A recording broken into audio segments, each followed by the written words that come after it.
യാത്ര ചെയ്യുന്നവർക്ക് ഒരു പ്രധാന അറിയിപ്പ്. തത്കാൽ ട്രെയിൻ ടിക്കറ്റുകൾ ബുക്ക് ചെയ്യുന്നതിന് ഉടൻ തന്നെ ഈ ആധാർ അധിഷ്ഠിത വേരിഫിക്കേഷൻ നിർബന്ധമാക്കുമെന്ന് റെയിൽവേ മന്ത്രി അശ്വിനി വൈഷ്ണവ് അറിയിച്ചു. കഴിഞ്ഞ ദിവസം എക്സ് പ്ലാറ്റ്ഫോമിലൂടെയാണ് അദ്ദേഹം ഇക്കാര്യം വ്യക്തമാക്കിയത്. തത്കാൽ ടിക്കറ്റുകൾ ബുക്ക് ചെയ്യുന്നതിന് ഇന്ത്യൻ റെയിൽവേ ഉടൻ തന്നെ ഈ ആധാർ ഒതന്റിക്കേഷൻ ഉപയോഗിച്ചു തുടങ്ങും. ഇത് യഥാർത്ഥ ഉപയോക്താക്കൾക്ക് ആവശ്യമുള്ള സമയത്ത് കൺഫേം ടിക്കറ്റുകൾ ലഭിക്കാൻ സഹായിക്കും എന്നാണ് മന്ത്രി എക്സിൽ കുറിച്ചത്. തത്കാൽ ടിക്കറ്റുകളുടെ എണ്ണത്തിൽ പെട്ടെന്നുണ്ടായ കുറവിനെ കുറിച്ച് IRCTC നടത്തിയ വിശദമായ അന്വേഷണത്തെ തുടർന്നാണ് ഇന്ത്യൻ റെയിൽവേയുടെ ഈ നീക്കം.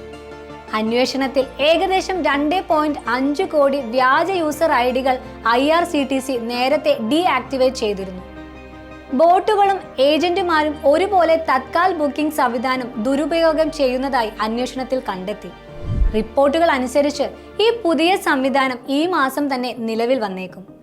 തത്കാൽ ടിക്കറ്റുകളുടെ ദുരുപയോഗവും പൂഴ്ത്തിവെപ്പും തടയുക, അതുവഴി തത്കാൽ കോട്ടയ്ക്ക് കീഴിൽ യഥാർത്ഥ യാത്രക്കാർക്ക് ട്രെയിൻ ടിക്കറ്റുകളുടെ ലഭ്യത വർദ്ധിപ്പിക്കുക എന്നിവയാണ് ഇന്ത്യൻ റെയിൽവേയുടെ ഈ നീക്കത്തിലൂടെ ലക്ഷ്യമിടുന്നത്.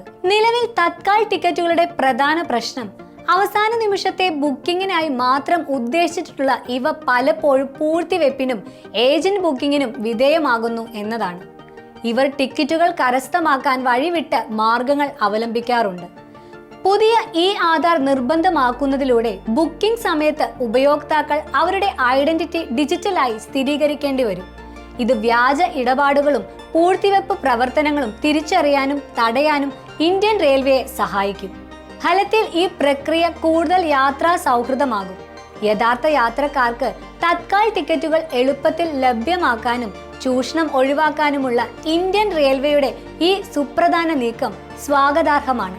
ഈ വീഡിയോ നിങ്ങൾക്ക് ഉപകാരപ്രദമായെന്ന് വിശ്വസിക്കുന്നു. ഇതുപോലെയുള്ള വീഡിയോകൾക്കായി ഈ ചാനൽ ലൈക്ക് ചെയ്യാനും സബ്സ്ക്രൈബ് ചെയ്യാനും മറക്കല്ലേ. നന്ദി.